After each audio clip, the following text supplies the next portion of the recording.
Welcome to the podcast. I'm Rosa Coelho, your host, lifestyle entrepreneur, health coach, and speaker. I've gone from being in complete overwhelm, burning the candle at both ends, and watching my health, relationships, and business suffer, to creating a life with more joy, ease, and abundance. If you're ready to let go of the overwhelm, reclaim your health, and push past your comfort zone so that you can unleash your next level of success to create a greater impact, then sit back as we delve into conversations, as well as bring on guests to share with you tools, knowledge, and real action steps to get you there. Listen in, because you never know when you may hear something that changes everything. Hello, beautiful friend, and welcome to this week's episode. I am so thrilled to bring you an incredible episode I did with Marianne De Kleer. We talk all about sophrology. If you're wondering what is that, so was I. And in this episode, I learned so much and I'm so excited to share it with you. I'm going to leave the explanation of sophrology to Marianne, but all I can say is that we just never know the tools that are out there that can truly help us. And Marianne has an incredible gift to put out into the world, and it's helped so many people already, and you just never know when maybe it's the very thing that you've been looking for too. If it is, feel free to reach out to Marianne. I put her contact details in the show notes. What's extra special in this episode for me personally is that I've actually met Marianne. We met in Vancouver, Canada. She came to do a kettlebell lesson with me, but she actually lives in France. So she's a Canadian that moved to France. So we talk a little bit at the beginning of how we met and what it's like to live in France. And it's super fun, but stick around because really this is an incredible episode. And more than ever, it's something that people need. Marianne talks a lot about how to find happiness in your perfectly imperfect life. And I think more than ever, this is just such an incredible and necessary topic. She talks a lot about how to get past that feeling of being stuck and uninspired, and how can you bring that inspiration back into your life. And I love it. On her website, it says in big bold letters, you don't have to wait to live your vibrant life. And I love that. So sit back, grab your coffee, whatever it is. Enjoy this episode because I know that it's an extra special one and there will be something in there for you. Hi, Marianne. Welcome to the podcast. Hi. So lovely to be here. Oh my goodness. This is so exciting. It's a blast from the past for sure. So for those listening, we first met, did we say it was 2015? 2012. 2012. Oh my goodness. That was literally when I had just moved back from London to Vancouver. Exactly. Yeah. So Marianne came to me for a kettlebell session, for a kettlebell workshop, which is still something I love to teach women about, is using kettlebells and strength training and all that kind of fun stuff. But we met there, and then Marianne, you are living in France, and you were living in France then. You were just on a vacation to Vancouver. So tell us a little bit about France. What's it like? You're living in quite a rural place. It sounds yes. Cool. Yeah, I'm living in a tiny little village, population 40. There's probably more sheep than people. But it's a really rural area in the Auvergne region, which is kind of central southern France. And I've been here in this particular spot for 3 years, but I've been in France now coming up on 12 years. So there was a big sort of life change where I left everything I knew back in Vancouver and I moved to live with my French husband here in France. Amazing. Oh my goodness. And I wish people could see the room that you're in, because you're in a stunning room. You said it was like, what did you say? It was it was a pig shed. Pig shed. That's what it was. But everyone listening, it's beautiful. It's like this beautiful stonework, and oh my goodness, it makes me feel like I'm in Europe. Absolutely. Yeah, so sort of the rustic French stone walls. Yeah, absolutely stunning. I feel instantly kind of relaxed already speaking with you. Oh yeah. And I know that's kind of what we're going to be talking about, because the hustle and bustle of life and so much stress these days and anxiety is through the roof and all of that. And that's why really we connected, because we're going to be talking about something that I hadn't even heard this word. But when I looked it up, what you do, I was like, wow, everyone needs to know about this. This is so important. It could definitely help so many people. And so we're going to be talking about sophrology. Can you just start by telling us, like, first, what is that?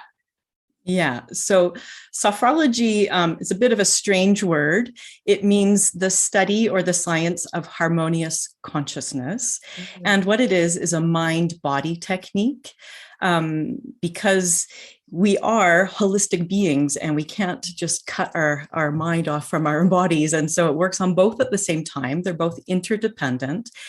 And it's a series of exercises and things that we can do to increase a sense of well-being, boost our confidence, relieve stress and anxiety, and also just sort of fully benefit from life and just fulfill your potential and really work on your own self-knowledge.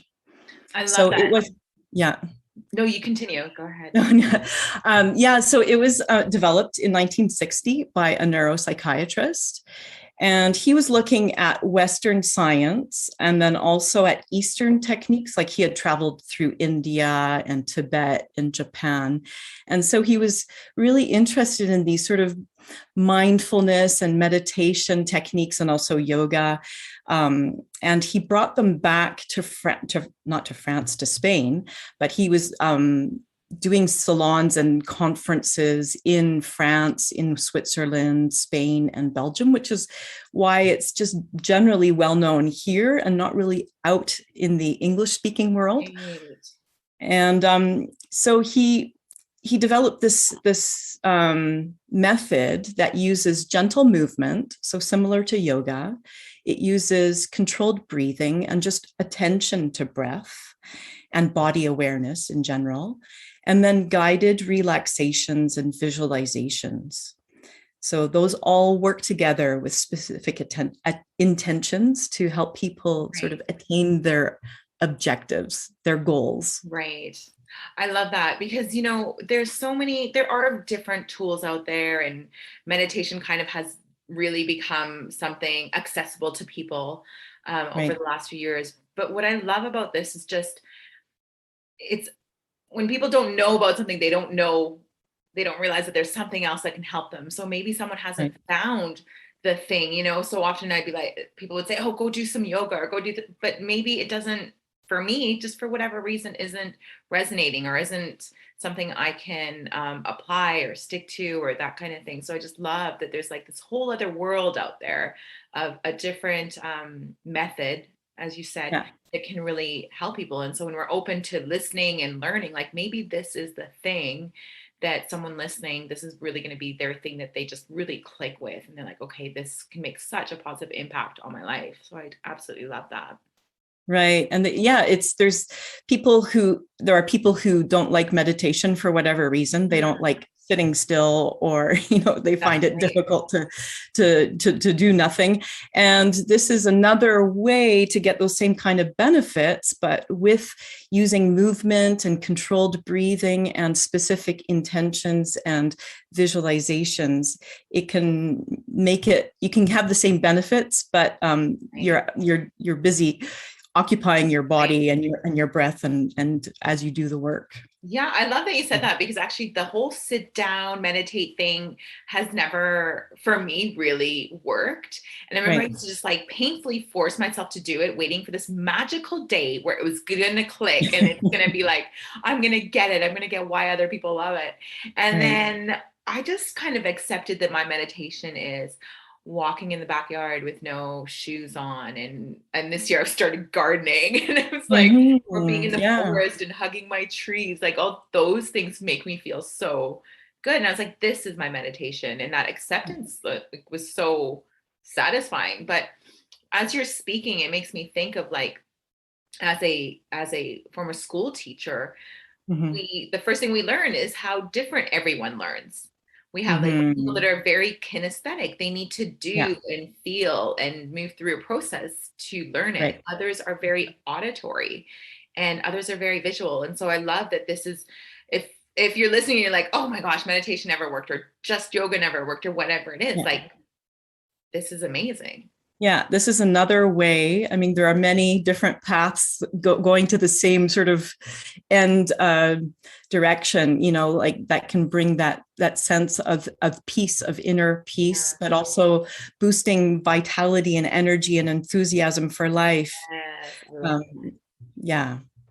Well, tell me a little bit about like your story. Like, how did you even discover sophrology, and how has it impacted your life, and where were you at, like maybe before you discovered it? Right. So when I first moved to France, so 2009, we were walking around a village and I saw a sophrology office and I thought, what the heck's that? I'd never heard of it. And I asked my husband and he said, oh, I think it's some sort of relaxation technique similar to yoga. And that was sort of it.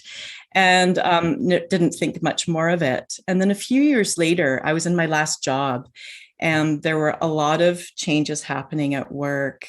There was a merger. We had a new director. I was getting more and more stuff put on my plate. And my job was getting so big that I almost couldn't even imagine or see all of what it encompassed. And it was starting to really stress me out.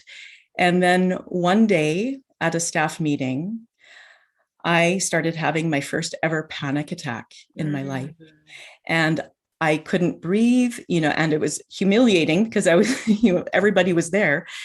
And that just really scared me because I was generally a fairly well-balanced person that had never had any kind of thing like that happen to me before. And so I decided that I probably needed to do something about it. There were things that I did on my own. I decided I was going to avoid coffee for a while and get up and do yoga every morning and make sure I was getting enough sleep and just doing general wellness things. But one of my colleagues suggested that I go see a sophrologist. And so I went and I saw her every week for a couple of months, just for an hour at a time. And right after the first session, I felt way better already. Wow. And then by the end, I just felt like so empowered. And that's the thing about sophrology is that it's something that is done over the short term, and you gain a number of tools and a whole series of exercises that you can do on your own. And it really makes you autonomous in your own wellness. Mm. And so that really stuck with me. And even years after, those visualizations that I was led through in the guided visualizations, there were some aha moments that really stuck with me, and they really had a profound effect on me. And I thought, wow, I want to be able to share this with more people because this was a revelation to me. And I just loved it so much. And I thought it was such a shame that it's not really known outside of French speaking countries. And I thought, well, this is my opportunity maybe to bring it to the English speaking world. I mean, there are a few English speaking sophrologists for sure in the world, but we're not that, there's not that many of us. So yeah, it's sticking with me for so long that really convinced me that it was important to share. Right. Oh my goodness, I love that. I mean, I love that we're bringing it out to a totally different audience. That's Yeah. incredible. Yeah. That must have been so frightening. Like you said, you weren't someone that suffered from anxiety or depression or anything like that. And then out of No. nowhere, you kind of, well, it's never out of nowhere, but then you have this panic attack. Yeah. And I mean, that must happen to a lot of people out there. And would you say that is it possible to go experience a panic attack and not even realize what it is? I think so. Because I mean, I honestly didn't know what it would feel like. I knew I had heard the term before, but for me, I mean, my symptoms, I was having this sort of shortness of breath, Right. and it was like I was hyperventilating, and I thought, what the heck is going on here? Like, I Right. felt like I just couldn't get air. And I, managed to calm down a bit. And then it sort of dawned on me, like, I had just had a panic attack. Yeah. Wow. Yeah. Incredible. You talked about like the job and the changes and then changing careers. I mean, this is something that I think, especially more than ever, people are accepting that work isn't really worth the expense of our health. Mm-hmm. And how did that feel? Like, did you ever see yourself making a career change? Was it like something that you had thought about? Yeah. And to be honest with you, I had probably thought about it for a year or two before even those panic attacks started. Right. I knew that this was not the job for me. And it was something that I was in a routine. I was the main breadwinner. I felt that responsibility of having to stay in that job. And meanwhile, I was dreaming about working for myself, because in my previous life back in Canada, I'd always been sort of self-employed. And so, working for the man, so to speak, was just not working out for me. But I stayed there for 7 years, all the same.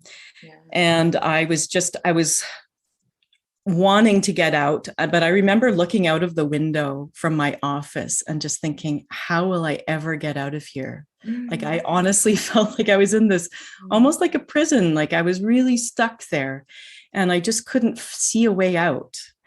And I thought, okay, I've just got to trust the process. Something's going to happen where we can make this change.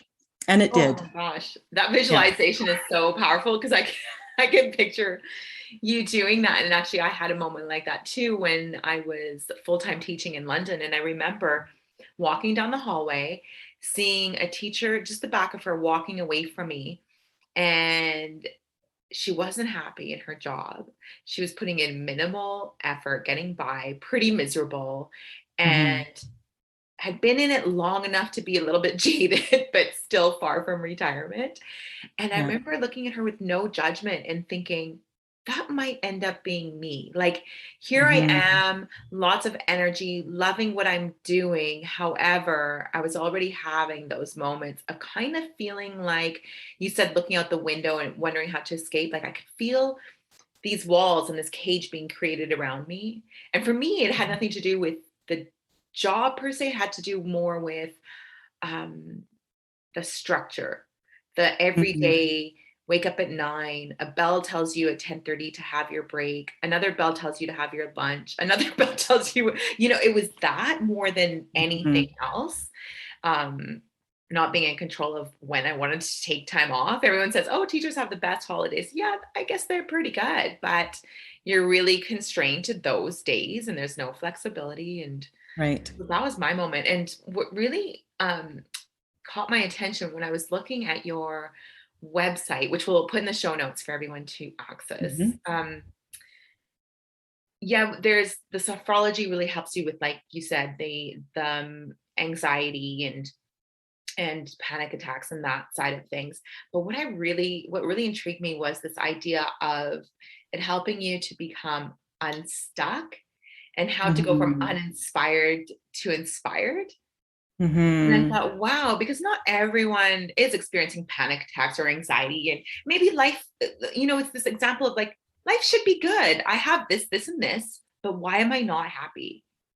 Even though technically on paper, it should be great. And I have zero complaints, but why don't I feel inspired, or why do I feel stuck for whatever reason? So I loved that. Can you talk to me about that? Like, first of all, why do you think so many people are feeling that right now?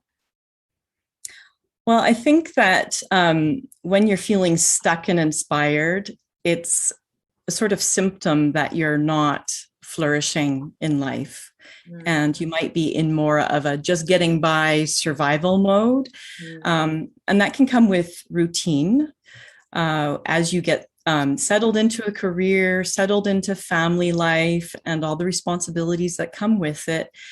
Maybe you take less and less time for yourself, for that self-care, whatever that looks like for you. And that can just be small things, but that can definitely be an issue. And when you're just getting by, maybe you're not loving the way you're reacting with others. Maybe you're feeling like something's just not enough, or you're lacking something, or you find yourself complaining or blaming. Like there's so many things that can be going on that are also associated with that. And when you do take the time to feed into your energy and your enthusiasm and whatnot, then there's that sense of flow and creativity in your life, and you feel more inspiration and motivation to get things going. And you're no longer letting fear hold you back. And I think that there's a lot of self-imposed fear, like fear of the unknown, like what will it look like? Well, you can't know what it will look like. You just have to kind of try it out and see. And then there's also just habit, that routine becomes a habit, and then you habitually do things a certain way, and you forget all of the things that are delicious in life and the things that are fun and that really bring you joy. And through Sophrology, in my one-on-one work, and also with the groups that I work with, we learn to get rid of things that are negative, whether that be tension or stress or, negative thoughts or just feelings of like being uninspired. And then we bring in a sense of energy and vitality, and also a sense of calm and serenity, to be in a good place. And once you're in a good place, then you can start building up your skills, your ability, and you start realizing things that you are free, and you start tuning into your values and what's important in your life. And quite often in visualizations, in Sophrology sessions, there will be little aha moments, like that little, oh, I just had this thought, like, I'm the one putting pressure on myself, and I'm free to not put pressure on myself. So there can be all sorts of different little things that happen, and slowly a person, I see my clients sort of opening up and having these realizations, and the world just becomes bigger for them again. Because quite often when we're feeling stuck and inspired, we're in kind of a smaller world, right? Where it circles between work, family, home, eat, sleep, rinse and repeat kind of thing. Yeah. Oh my gosh, you said so much in there that I love so much of it. First of all, routine is such an interesting thing, isn't it? Because I mean, as a health coach, routine is what brings success. The correct routines bring success. However, routine can also create that major boredom and lack of growth. And so it's kind of like this double-edged sword. It's why I always say too, like, even though, we have these healthy ways of eating and these healthy ways of doing things, it's so important to just like break it all sometimes. Like just go out and have, like, now that I'm back in town, my mom, there's this restaurant she loves to go to, and there's literally not a healthy thing on there to choose from, and she's super healthy, like she grows her own food and all that, right? But what she's taught me the most is like, sometimes you just a little bit of everything, like it's okay. And actually, you know what, in those moments we have so much fun. Like we go to that restaurant, we chit chat, we have a great time. I eat the food with that's like not good for me, it's got seed oils, and before that used to give me anxiety. Now I just trust in my body that it knows what to do, and that there's more to it. Eating something with joy is more important than the anxiety. Now the routine is important, because do I want to do that every day?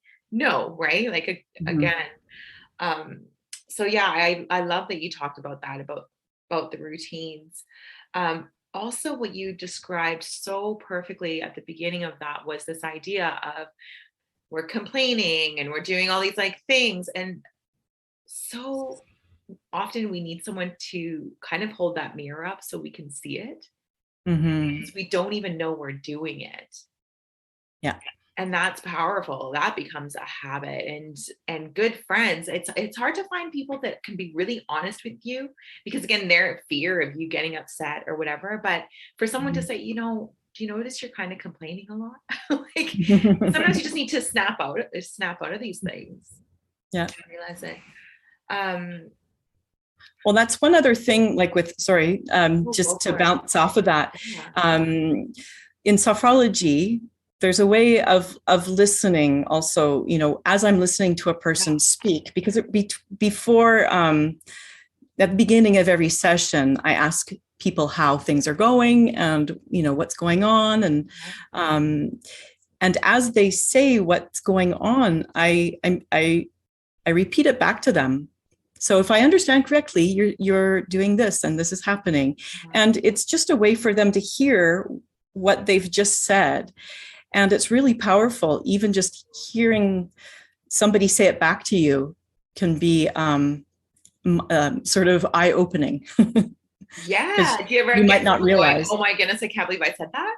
Yeah, in some ways. Or just like, wow, yeah, okay. Just put things in perspective a little bit. Yeah. Ooh, that is powerful.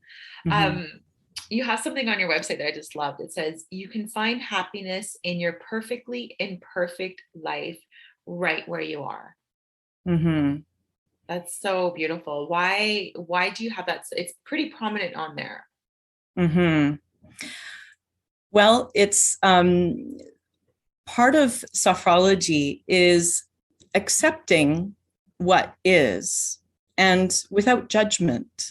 And it is finding the beauty and appreciation of what is just as it is. It doesn't need to be different. It's really that it's almost stoic, that stoicism that people are talking about, like just taking things as it is.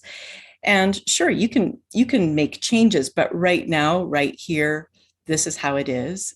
And that's it. And once you start tuning into the present moment, yes, I might not be living my 100% ideal life, but what are all the things that I'm grateful for? And what are all the beautiful things that I'm surrounded by on a daily basis? And what can I, even just like going into nature, and you were talking about, walking barefoot in the grass and hugging a tree, and like those things can bring such joy. And yet we're going to be, stuck thinking about something in the past or worrying about something in the future. And when we're in the here and now, we can realize everything that is wonderful right here, right now, even if it's not perfect. Oh, I love that. It's funny. If anyone goes hiking with me or for a walk in the forest, I make them all hug a tree, and they never want to. And then they do, and they go, like they get it. Yeah. I'm like, yeah, it's easy to be judgmental, but you gotta try it. Yeah. You're talking a lot about the present moment, and it just makes me think of like the last year and a half with the pandemic and with so many changes and things that are out of our control. How has this impacted your business, your clients? Have you seen a shift at all in this last year and a half? Yeah, definitely. I think that there's been that sort of up and down feeling and the uncertainty, the unknown of how long things are going to go on for. And just when things are starting to look up again, then they start looking down again, like there's that up and down feeling. And I've noticed with my clients, there's that apprehension about getting out because we were in various forms of lockdown around the world. Okay. And so the idea of getting out again, they're having a difficult time doing that. Right. There's also a general blah feeling and sort of brain fog and lack of inspiration and motivation that I've been noticing. And I've had a lot of people also tell me that they feel like they're not living a fulfilled life. They feel like they're just getting by. And they're looking for a way to bring that zest back into their life and find that vibrant energy that, they want to be enthusiastic. They want to delight in small things. They want to have fun, and they're not feeling it. Like they're just not feeling it. And so I think that what we've been going through with the ongoing pandemic has brought a lot of kind of chronic stress. I think we've all felt it on our shoulders, and that has created, I learned a term over this last year and a half that I didn't know about before, called allostatic load. Oh, and that's the damage on our bodies when they're in a state of chronic stress. And while we were in isolation, when we weren't seeing our friends and family as often, that was a sign to our bodies, like life is not normal. This is not normal. And so that feeling just kind of got heavier and heavier for a lot of people. Wow. What's that term again that you said? Allostatic load. Allostatic load. Oh my goodness. Mm-hmm. Yeah, it's interesting you say that, because I am an extrovert. Just like I do get energy from people. I've always loved socializing. And I found even myself this summer, because things here this summer felt pretty normal. Like everything opened up. It's different now, but it had all opened up. And I remember as people were gathering, I would ask, like if I was invited somewhere, I'd ask, oh, how many people are going to be there? Not because I'm afraid of COVID. I'm not really someone that lives in fear. I think it's just how I'm made up. Like I just don't. But it was the social anxiety. And I've never experienced that. I thought, oh, it's the energy that it takes to meet someone new, to think of what you're going to say next, to have those conversations. And the last time I remember feeling like that, I was probably a teenager. Yeah.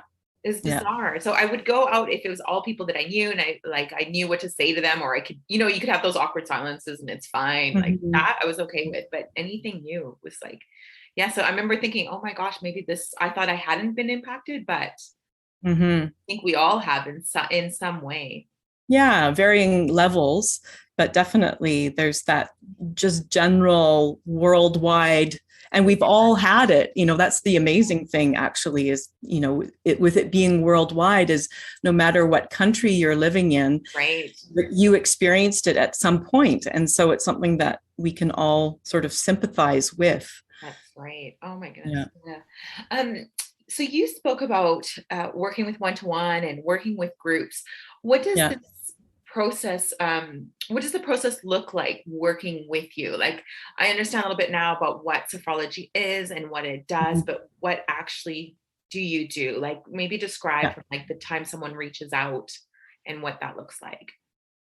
Yeah. So when I work one-on-one with clients, we generally set up an initial intake session, which can last quite a bit of time because there's a lot of questions I need to ask. And I ask about general health, sleep, appetite, also like family relationships, social life, professional life, and just trying to get a feeling of where are all the points of potential negative impact coming from, right, in the whole life. And I get people to rate that impact of that negative effect on a scale of 1 to 5, 1 being kind of low and 5 being really high. And that also gives me some material to work with to know, like, that's a really serious thing here and that's less serious here.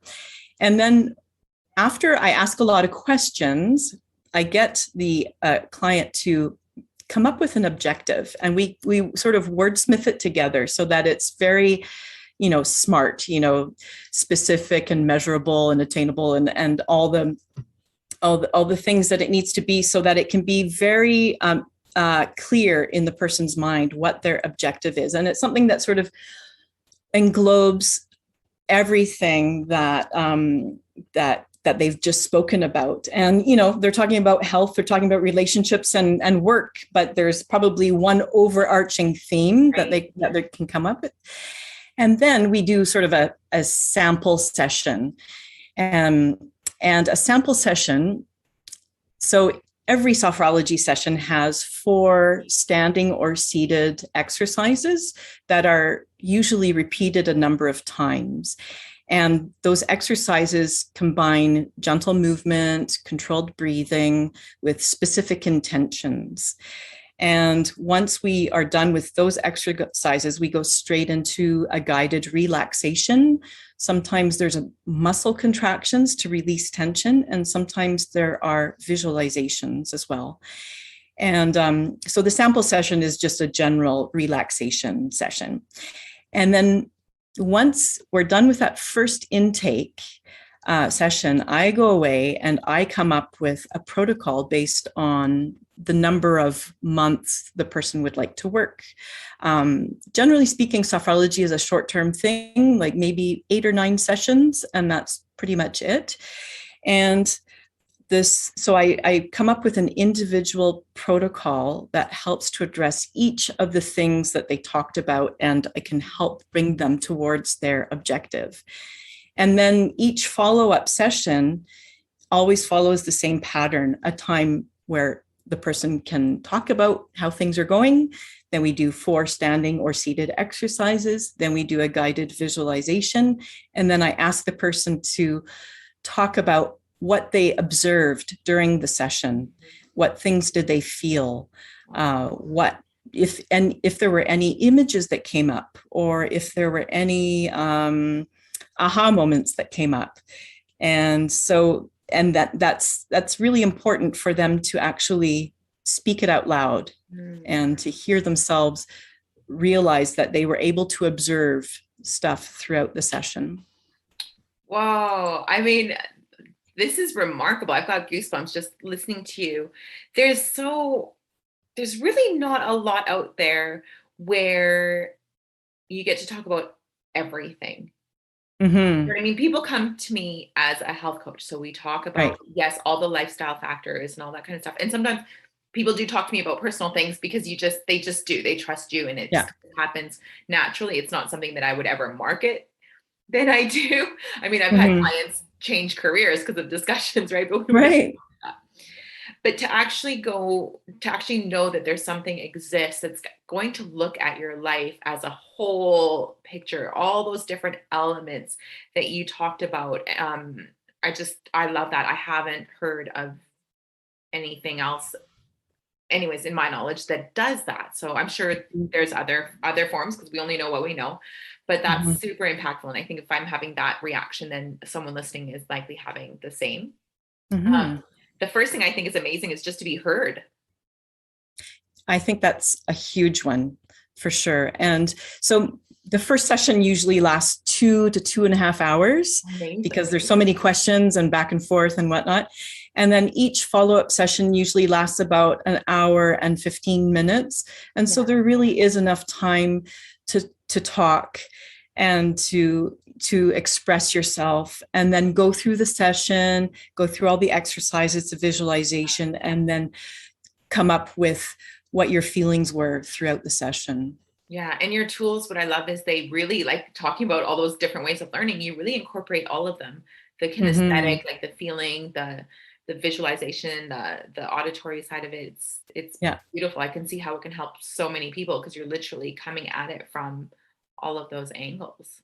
Yeah, and each of the exercises, like the 4 standing or seated exercises, they're called dynamic relaxation, because it's in movement that we're relaxing, but it actually is a progression, and it leads up to the guided relaxation with visualization.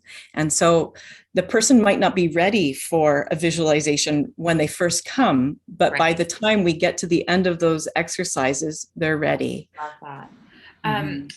What would it look like working in a group? Like you talked about, you do group work as well. Tell me a little bit about that. Yeah, so group work is more, so it's less, of course, it's not personalized. It's more general wellness. And I tend to take my groups through the things that are the most common issues for people. So whether that be stress or fatigue, or learning how to sleep better, and learning how to let go and gain perspective, and tuning into their values and their sense of liberty in life and freedom to choose. So yeah, there's sort of general wellness programs, and I haven't done it yet, but I do plan on creating more specific topics. So having 10 sessions just on sleep, because sleep is such a huge thing. Everything. And so taking a whole group, people who are having difficulties with sleep, from the beginning to the end, and really building those tools so that they can really relax into sleep and sleep better. I mean, that's powerful. Sleep is, it's hard from my perspective as a health coach, in the sense that people come to me and they want the nutrition and they want the exercise. And I'm like, no, sleep is number one. It's actually at the very top. Right. It's so hard for people to kind of grasp like how true that is and how essential it is. I like the idea of groups. It's actually something that I've started to get into this year as well. And I think they're powerful in a different way. And so often we learn so much, especially women. I think this idea, I mean, I don't know if you work with men as well, and that's fine. But I think as women, like this whole idea of coming together and learning and going through experiences together is super powerful and healing. So I love that you offer that. Yeah. And I didn't mention this, but I work in French locally with people one-on-one and in groups. And then I also work online in English with people one-on-one and in groups. So it's interesting to have, the different populations coming to me. Sometimes I'll have an online Sophrology session and it's people from around the world. Right. I just had one, and we had like Canada, the US, the UK, Holland, France, and South Africa, all in the same Zoom call at the same time. And it's so amazing. And then I'll go to my little, village's multi-purpose room and meet with like local farmers, and we do Sophrology together. So it's quite amazing. That's so incredible. And it just goes to show how more alike we all are than different, right? You're working with a variety of cultures, and I'm sure there's differences within there, but then also so many similarities. Yeah, absolutely. Cool. What kind of results do your clients achieve? Like, without, naming anyone specifically, what are kind of some highlights? Well, recently I had a client who was feeling frustrated by family demands. She had 3 kids, and she was finding that it was difficult to go from, sort of her more emotionally and spiritually inclined activities that she would do with her friends, and then come home and have 3 kids sort of pulling on her apron, so to speak. And she wanted to become more adaptable and to be able to slip back and forth between family life and outside life more easily. And so we did that together, and she just felt like so much more relaxed. And she just felt like, I can choose to come back to the family and be here, and it's not frustrating anymore. And then I worked with an 11-year-old girl who was having lots of emotions, really high emotions, like super excited, or really low emotions and like really, crying a lot. And she just wanted to feel more serenity and just feel more even keeled. Wow. And so we worked on that together, and that was pretty amazing. What a tool she'll have for life. We all needed that at 11. Wow. Yeah. And she's actually part of my little village's group. So she's still continuing to come. So I saw her one-on-one last year, and now she's coming to the group sessions. And then there are people who, like I had one client who was wanting to just enjoy life more. She was feeling really down in her job, and she actually came to the realization that she was going to take 2 months off and just enjoy her summer and sort of have a little rethink about life. She was able to do it. And she's just like way more excited about things going on in her life, and she's looking at a career change. And so, there's amazing stuff happening. That's powerful when that happens for people. I know I went through a stage where I had mold toxicity, and so the brain fog and the way I was feeling was, I remember thinking like, I feel so uninspired and so blah. So when you get those little sparks to come back, it's like it's amazing, and to have someone to help you accelerate that process is so powerful. And I should be clear, like, I'm not doing any of the work. I mean, I'm guiding the person through the exercises and everything, but really each person is doing the work within. And so the answers are coming from within. It's also learning to trust yourself and listen to your own inner wisdom, which is, well, I mean, you're very humble, but you need to guide and teach. And so that's really powerful. Like they have those tools when they're finished working with you, it's not like the process is over. They actually now can continue it on. Yeah, they become they're autonomous in their own wellness. They can continue on independent. And that's a sign of a good teacher. I remember when I was a personal trainer in London, I have clients for years and I'd be like, you know what to do, you don't need me anymore. And they'd be like, but we do. I'd be like, well, it was so flattering in one way, but in another way, it's not what I wanted. I wanted them to be empowered so that this was something that was going to stick and not rely on me as their coach or teacher. So I think that's a sign of an incredible coach when you're able to give people those tools. And it's okay for them to come back or, and rely on you in a sense, but know that that they're empowered to do it on their own when they need to. Yeah, like when they come to the end of our work together and they've attained their objective, something else might come up in life and they might want to work on that for a bit, and that's fine. But for that particular objective, hopefully it's been covered. Yeah, that's incredible. Okay, we're just going to change the subject a little bit because there's another thing on your website, which is like something that I love so much, especially over the last couple of years. It's really helped me, and that's walking. And people are going to be like, what are you talking about? But you do these creative walks. Yeah, tell me about that. I call them creative walking tours. Essentially, it's a mindful way of going for a walk and more of a creative and fun way of going for a walk.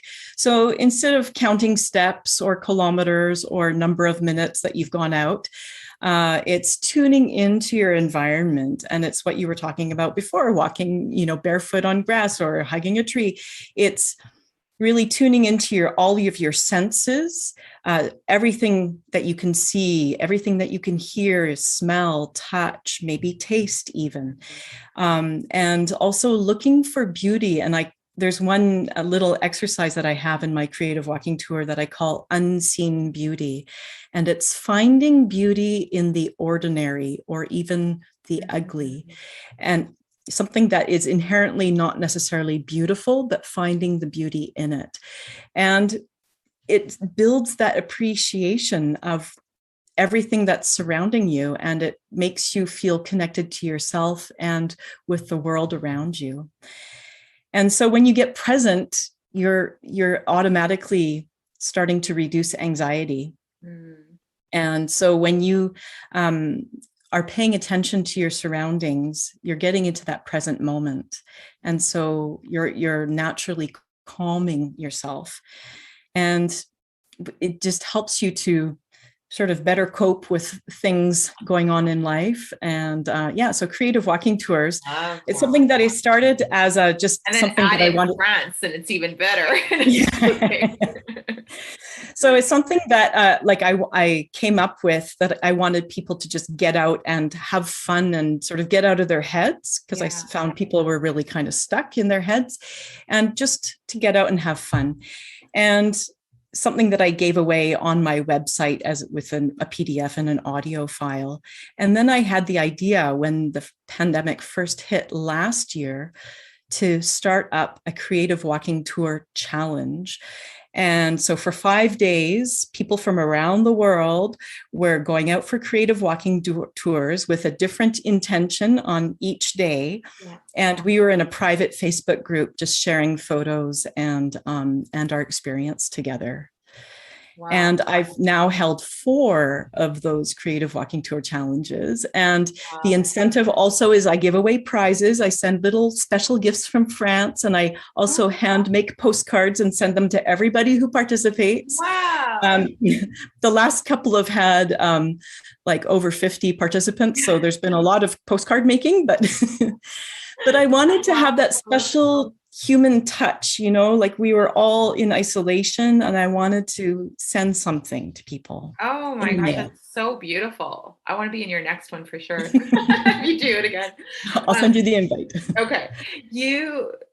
This whole experience just has me reflecting back on I had this aunt. I mean, she's a big reason why I'm into health and everything. And sadly, she passed of cancer many years ago. But she was a florist and born in Madeira Island.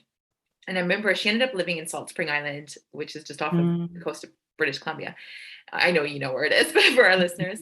And we used to go for walks, were her thing. We'd go for walks all the time. But she taught me exactly what you're talking about. We would be walking and out of nowhere, she'd stop and she'd pick something up. I mean, it could be a flower that I hadn't, she wouldn't pick the flower up. Didn't actually. She would just like reach down and make me look at it like a little flower, or pick up a pebble and be like, Rosa, do you see how beautiful this is? And so I started to see the world through those eyes and realized in that moment, I was like in my early 20s, how it's so easy to rush past things and not notice the beauty in it. And you've described that experience so perfectly. Mm-hmm. Yeah. And it definitely enhances just your feeling of being connected to the world. Yeah. That's where joy really comes from. Joy and happiness. And it's not always the big grand thing. No. In fact, it's not. It's all these little things. Oh my goodness. Okay. Is there anything that I've missed out? Like anything you would like to add about sophrology or? I don't think so. There is always the possibility to read more about it on my website. I have a couple of your website. I'll put it in the link, but tell it to us as well. Yeah, so that's mariannedecleer.com. And you'll put the link in the show notes. Yeah. And are you, we're not, I have a couple more questions to ask you before we go, but let's talk about this, how people can get in touch with you. Like, there's the website. Are you on social media? Yeah. So on Instagram, I'm Marianne De Kleer. And I also have an Insight Timer page. Are you familiar with Insight Timer? Yeah.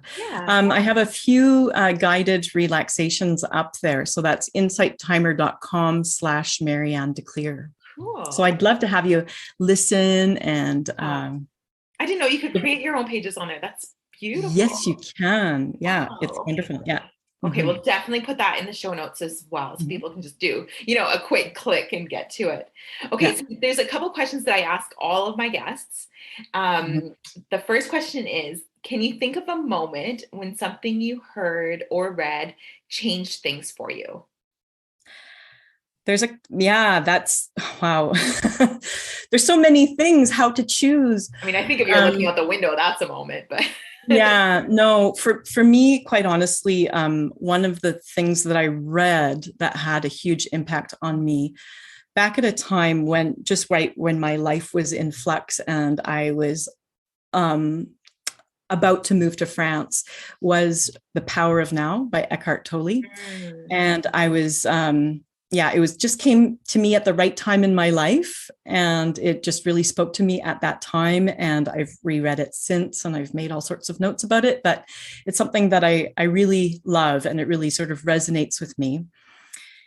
And the other thing is I went to see Byron Katie in Paris a couple of years ago, and her work, I put work in, I mean, that's the name of her work is The Work. It's The Work. She has four questions that she asks. Is it true? Can you absolutely know that it's true? How do you react when you believe that thought? And who would you be without the thought? And saying it like that, it might not make a huge amount of sense, but when you start, thinking about something that is bugging you, and you ask yourself, is it true? And can I be absolutely sure that it's true? And how do I feel when I believe that it's true? And then if I don't believe that it's true, if I don't have that thought, how do I feel? And who am I? And usually you're a whole lot more lighter and freer. And that has inspired me to, and this is something that I remind myself of a lot, is just because you think it doesn't mean it's true. Right. And that's something that I repeat to myself quite often. Yeah, same. Yeah. Absolutely. When you ask those questions, I remember when I first was introduced to her work, the work, Mm-hmm. on her website, she's got videos where she takes people through those questions. Mm-hmm. And they're like really extreme cases. And you're like, wow, like things that people really believe 100%. Yeah. And you watch it kind of crumble, but like in a really Yeah. beautiful, freeing way. It's really great. Wow. Okay. Powerful. The last thing is and I think that this is what we've been talking about through this whole episode, actually, but we'll just finish Mm-hmm. off with it anyways, is what does living life by design mean to you? So living life by design is really about choosing. It's choosing to do the things that bring you joy, that feel juicy and delicious, that spark your creativity and your curiosity, and that really feed your soul. And all those things will allow you to live a fulfilled life. Because no matter what you're doing, if you're doing it with enthusiasm and with that sort of nourishment, you're just going to have a wonderfully fulfilled life. And so it's choice. It's really being deliberate in your choice and being honest with yourself. Oh, beautiful. And what a great way Yeah. to end this episode. Marianne, thank you so much. I feel like I have learned so much from you, and I'm going to encourage everyone listening to please go to your website and to reach out if they've really felt like they resonated with this. I think any tool or method or coach or trainer that is out there that can help us to become unstuck, to feel more fulfilled, that just go for it. Why try and figure it out ourselves? And it takes so much longer when we could be that much closer to being more authentically ourselves and really enjoying life. So I so appreciate this. And I'm excited for more North Americans to learn about sophrology and have it really impact their lives in a really positive way. So thank you. Thanks so much for your time. Oh, well, thank you, Rosa. It's been such a pleasure chatting with you today. Bye. Thank you so much for listening in today. I know time is precious, and I'm grateful you shared yours with me. It would mean the world to me if you felt an impact, a moment of inspiration, or learned something new, if you would share it with those you care about and leave me a review on iTunes. I'd love to know what spoke to you or what you'd like to hear more of. Your sharing and leaving a review would help so much on this journey to making an impact on as many people as possible. It's worth it. I know from experience, there are moments when something we hear has the possibility of changing everything.